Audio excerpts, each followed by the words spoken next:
There are stories that never seem to age. They sit at the edge of history and myth, whispering from yellowed newspapers and echoing through late-night documentaries. Some crimes are so gruesome, so bizarre, that they never truly leave the public consciousness.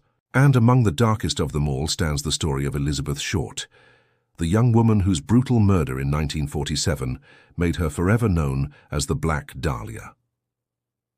It's a name that feels almost cinematic, but the horror behind that nickname is real. And to this day, no one has been brought to justice for her death. But why does this story still haunt us after decades? What is it about this case that keeps people coming back, poring over theories, chasing ghostly leads and wondering, who killed the Black Dahlia?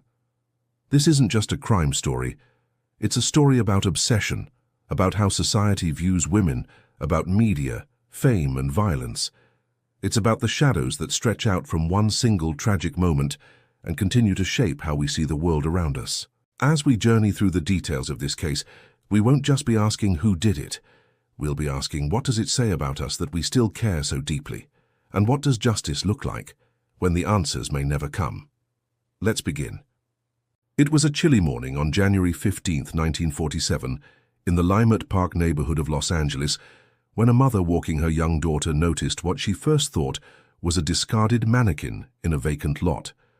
But as she looked closer, the horrifying truth hit her. What she saw wasn't plastic or fake. It was the bisected body of a young woman, pale and mutilated, lying in the grass with a look that seemed too composed for something so violent. She screamed, ran to call the police, and unknowingly launched one of the most infamous murder cases in American history. When the LAPD arrived, the scene was already attracting attention. Her face had been slashed from ear to ear, creating a grotesque permanent smile, something the papers would later dub a Glasgow grin. Her body was scrubbed clean, and there were no signs of blood anywhere around the scene, suggesting that she'd been killed elsewhere and deliberately dumped in that spot. The woman was soon identified as Elizabeth Short, a 22-year-old aspiring actress from Massachusetts who had moved to Los Angeles in search of fame and fortune. She had been staying in the city on and off, crashing at hotels and apartments, sometimes relying on friends or admirers to get by. To many, she was beautiful, with jet black hair, porcelain skin, and striking eyes. But in the weeks following her death, her life would be ripped apart in the public eye, twisted and distorted by tabloids and speculators, painting her alternately as a victim, a vixen, a dreamer, and a doomed femme fatale. And that's where things get complicated, because the truth about Elizabeth Short's life is hazy. The line between fact and fiction began to blur almost immediately. Journalists raced to get the juiciest headline, often sacrificing accuracy for drama. She was portrayed as promiscuous, manipulative, even a prostitute, none of which was ever proven. The real Elizabeth, it seems, was a lonely girl with big dreams and no real safety net. She floated from place to place, trying to survive in a world that didn't have much space for a young woman on her own. In many ways, the story of the Black Dahlia is not just about her murder. It's about how society consumes women, how it chews up and spits out those who don't fit into neat boxes, and how, when something terrible happens to a woman like Elizabeth, the world doesn't just look for answers, it looks for someone to blame. Often that blame falls right back on the victim. The police, under intense pressure from both the public and the press, interviewed hundreds of people. They tracked down former lovers, old friends, and distant acquaintances. Dozens of confessions rolled in, some from attention seekers, others from people clearly suffering from mental illness. None of them led to a real suspect. The crime scene itself offered few clues. No fingerprints, no weapon, no traceable forensic evidence. The body was so carefully cleaned that whoever did it had either a medical background or had taken their time. It was meticulous, chillingly so. As the weeks turned into months, and the months into years, the case grew colder. The LAPD was criticized for mishandling the investigation, losing evidence, and even possibly covering up connections to powerful figures. The public grew frustrated. Elizabeth's family was devastated, and still, no one was arrested. But even without an arrest, the case wouldn't go away. In fact, it only grew in legend. The nickname Black Dahlia a reference to a film noir called The Blue Dahlia, stuck, giving the case a grim kind of allure. True crime fanatics, conspiracy theorists, and amateur detectives latched onto the story. And over time, a list of suspects began to form. Doctors, artists, actors, people with strange connections and even stranger motives. But nothing stuck. One name, however, keeps coming back. George Hodel. A doctor, wealthy, eccentric, allegedly brilliant, but also allegedly abusive. His own son, Steve Hodel, a retired LAPD detective, would later claim that his father was the killer. He laid out detailed evidence from photos found in a hidden album to cryptic messages and a house that many believe was the original crime scene. Steve's theory is compelling and to some even conclusive, but it's still just that, a theory. And maybe that's what makes the Black Dahlia case so haunting. The lack of closure, the open-endedness, the idea that the truth might be out there, just out of reach, but that the people who could have proven it are long gone. We're left with fragments, whispers, hints, and a young woman who, more than anything, wanted to be seen. And maybe that's where the real horror lies. Not just in the brutal crime itself, but in how quickly we moved from mourning her to mythologizing her, from seeking justice to spinning stories. And in the process, maybe we lost sight of Elizabeth Short, the person, entirely. The years passed, but the mystery of the Black Dahlia never faded. Instead, it evolved. With every new decade, the case transformed, becoming a mirror that reflected the anxieties, curiosities, and fascinations of each generation. What started as a brutal homicide investigation gradually shifted into a cultural phenomenon. Books were written, documentaries aired, films inspired. And at the center of it all remained that haunting image. Elizabeth Short, as face frozen in time, surrounded by questions no one could seem to answer. But why does this story endure when thousands of other cold cases disappear into obscurity? Part of it is the cruelty of the crime. Part of it is the era it happened in, post-war America, a time of promise and prosperity on the surface, but shadows lurking just beneath. And part of it is how the media chose to tell the story. From the very beginning, they shaped Elizabeth into a character in a noir film rather than a real woman. The headlines didn't talk about a victim. They talked about a mystery, a seductress, a symbol. And that's where the story gets uncomfortable. Because this wasn't just about a murder. It was about how society reacts to the death of a woman who dared to want more. Elizabeth Short wasn't rich. She wasn't famous. She didn't have a family that could demand justice from behind powerful doors. What she had was a dream, and that apparently was enough to make her fascinating and disposable. In those early days after her death, the press painted her as a party girl, a drifter, someone who invited trouble. There were rumors that she dated powerful men, that she led people on, that she used her beauty to manipulate. But when you peel back the headlines and look at her letters, her interviews, and the memories shared by those who knew her, a different picture emerges. She wasn't reckless. She was lost. She wasn't scheming. She was trying to survive. Los Angeles in the 1940s was a city built on illusion. The glamour of Hollywood was everywhere, but so was desperation. Thousands of girls just like Elizabeth arrived in town every year, chasing stardust and promises. Most of them didn't make it, and many disappeared into the cracks of the city, unnoticed. Elizabeth was different because her end was so violent, so public and so shocking, that it forced people to look. But what they saw, or wanted to see, said more about them than about her. As new suspects continued to emerge, the story twisted in stranger directions. Some believed the murder was ritualistic, linked to occult practices. Others thought it was a mob hit, or an act of revenge by a jealous lover. But no matter how wild the theories became, none of them brought us closer to the truth. And with every passing year, that truth seemed further out of reach. Steve Hodel, the son of Dr. George Hodel, wasn't the only one to accuse a relative. Several people came forward over the years, convinced that a parent or sibling had something to do with the murder. In some cases, the evidence was thin, more emotional than factual.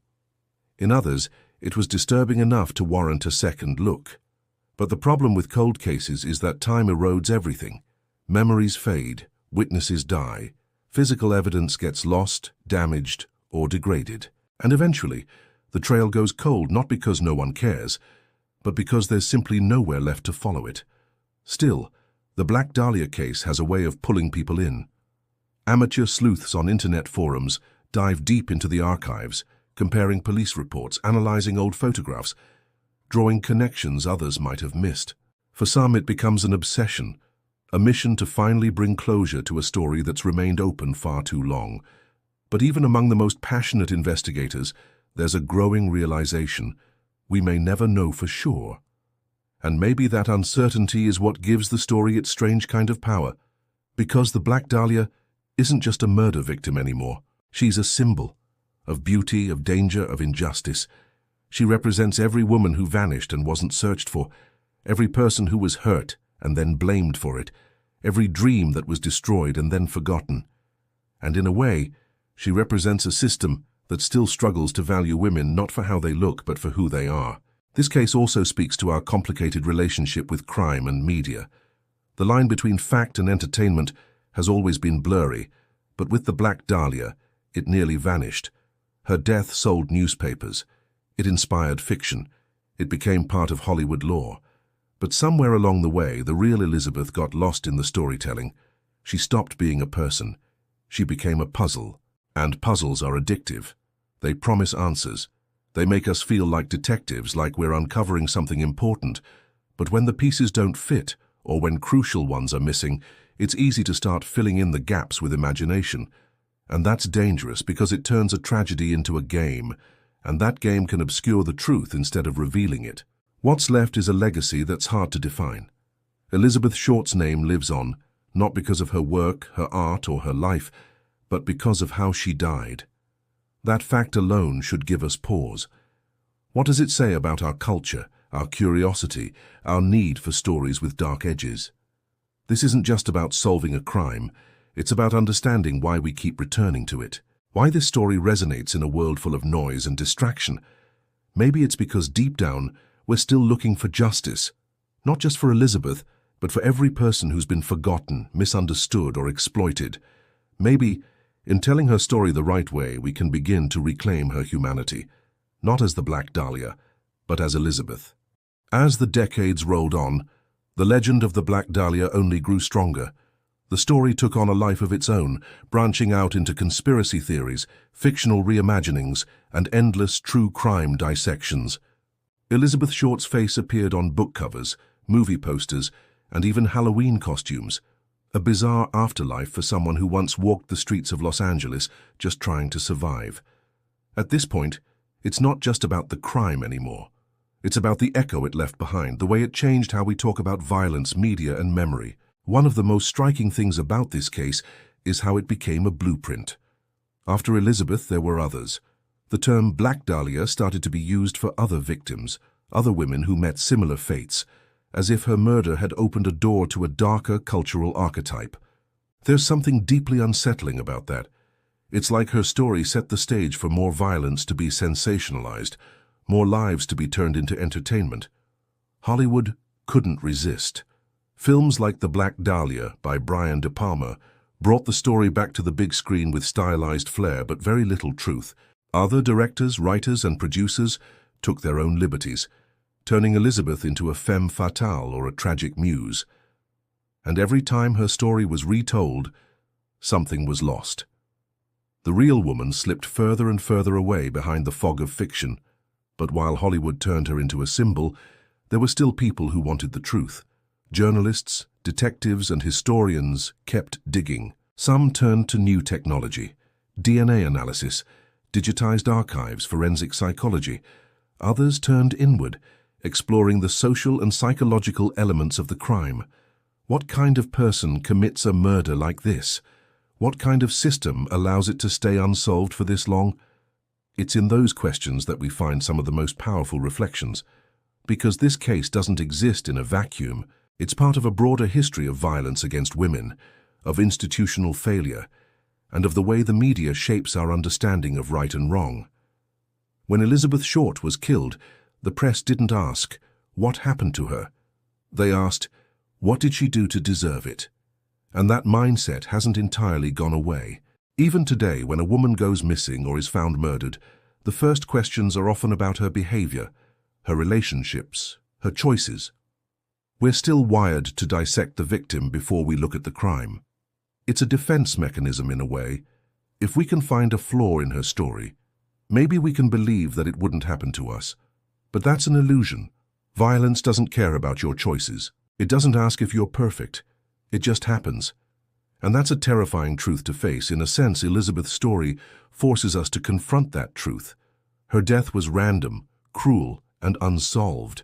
And that's what makes it so deeply human. We want the world to make sense. We want justice to be logical and fair. But the Black Dahlia case reminds us that sometimes it's not. Sometimes justice never comes. And yet we keep looking for it anyway. And maybe that's a kind of hope. Maybe the reason this case still haunts us is because it touches something inside us that refuses to let go. A belief that even the forgotten deserve answers. That even the most broken stories are worth telling. That truth matters, even when it hurts. As we look back, it's important to remember that Elizabeth Short wasn't born to be a headline.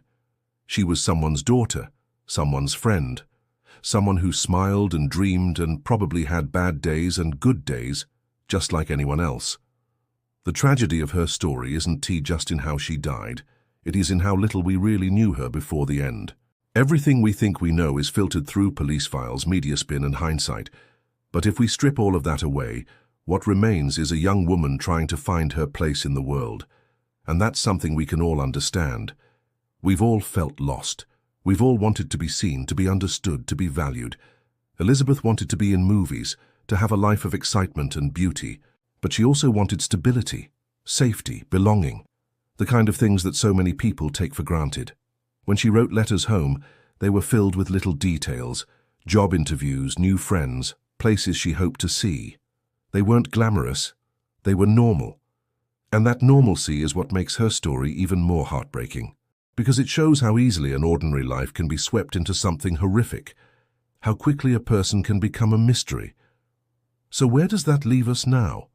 With podcasts, documentaries, and online sleuth communities digging deeper than ever, there's still a flicker of hope that someone somewhere might find the missing piece. A confession, a forgotten photo, a fingerprint that went unnoticed. But even if that day never comes, the effort still matters, not just because it honors Elizabeth's memory, but because it speaks to something bigger, the human need to make things right, to bring light into dark places. And maybe that's what keeps the Black Dahlia alive in our minds. Not the horror, but the hope. The belief that stories like hers shouldn't be forgotten, that every person, no matter how their life ended, deserves to be remembered for who they were, not just how they died. There's something about unanswered questions that digs into us. The Black Dahlia case isn't just about a murder that remains unsolved. It is about what that absence of resolution does to us. For some, it creates obsession. For others, fear. For many, a strange kind of connection. Because when we encounter a mystery that no one has been able to solve in over 70 years, we can't help but wonder, if this could happen to Elizabeth, what does that mean for the rest of us? We live in a world that promises answers. We have technology that can scan a crime scene down to the smallest speck of DNA. We have databases filled with records, witnesses, facial recognition, AI that can rebuild voices and enhance grainy images. And yet, for all of that, Elizabeth Short's killer still walks through history unnamed. And that fact shakes something deep inside, the quiet realization that not everything can be solved, not every story has a satisfying end. And yet, here we are, still talking about her, still trying to piece together what happened in those final hours, still wondering who saw her last, who she trusted, and how her life spiraled from hope to horror. That's not just curiosity, that's something deeper, a need to give meaning to something senseless, a refusal to accept that a life could vanish like that without someone somewhere being held accountable. But there's also another question underneath it all, one we rarely ask out loud. If we did find out who did it, would it be enough? Would it bring peace, justice, or healing? Or has the story grown so large that even the truth would feel like just another theory? That's the curse of legends. They expand beyond reality. And the Black Dahlia has become a legend. She's been turned into books and films and ghost stories. But the real woman was never meant to be a symbol. She was never meant to be remembered for how she died. Her life had value before the crime. Her dreams mattered. Her voice mattered. And maybe that's what we've forgotten along the way. As time goes on, fewer people alive today actually remember the day her body was found. The original detectives, the witnesses, the suspects, most are gone. What we have left are documents, whispers, and echoes. And in those echoes, a challenge. Not just to solve a crime, but to honor a person, to look beyond the headline and remember that justice isn't only about finding a killer, it's about restoring dignity to the life that was taken. Elizabeth Short didn't get to write her own ending. That was stolen from her. But maybe, just maybe, we can write what comes next. Not by sensationalizing her death, but by humanizing her life, by telling her story in a way that respects who she was, not the myth, but the person. And that means being honest. About the failure of the institutions that were supposed to protect her, about the media's role in shaping her narrative, about the way our culture consumes tragedy for entertainment, and maybe, just maybe, about the ways we're still doing it today, turning pain into spectacle, forgetting the people behind the stories. There's nothing wrong with trying to solve a mystery. In fact, it is one of the most noble things a person can do, to seek truth where others have given up. But along the way, we have to remember that the answers we find mean more when they're rooted in empathy, when they come from a place of care, not just curiosity. Elizabeth Short deserves to be more than a mystery. She deserves to be seen not just as a victim, but as a person whose life, brief as it was, still echoes through time. And maybe that's the lesson of the Black Dahlia story, that sometimes the most powerful thing we can do isn't to solve a puzzle, but to remember the soul behind it, to give space for compassion in the middle of horror, to ask not just who did it, but who was she? Because when we ask that, we get closer to something real, not just the facts, but the truth. And the truth is what stories like these are really about. So here we are, at the end of a journey that in truth never really ends. The story of the Black Dahlia will likely remain one of the most haunting cold cases in history. And yet in telling it, in exploring its twists and shadows, we do something important. We keep Elizabeth Short alive, not just in memory, but in meaning. If this story left you with questions, let them guide you. If it stirred something in you, don't let it fade. Keep searching, keep thinking, and most of all, keep feeling. Because in a world full of noise, empathy is our most powerful tool. Thank you for listening, for wondering, for caring. In the end, that might be the justice Elizabeth never got. A world that still says her name with respect and still asks, after all these years, who was she really?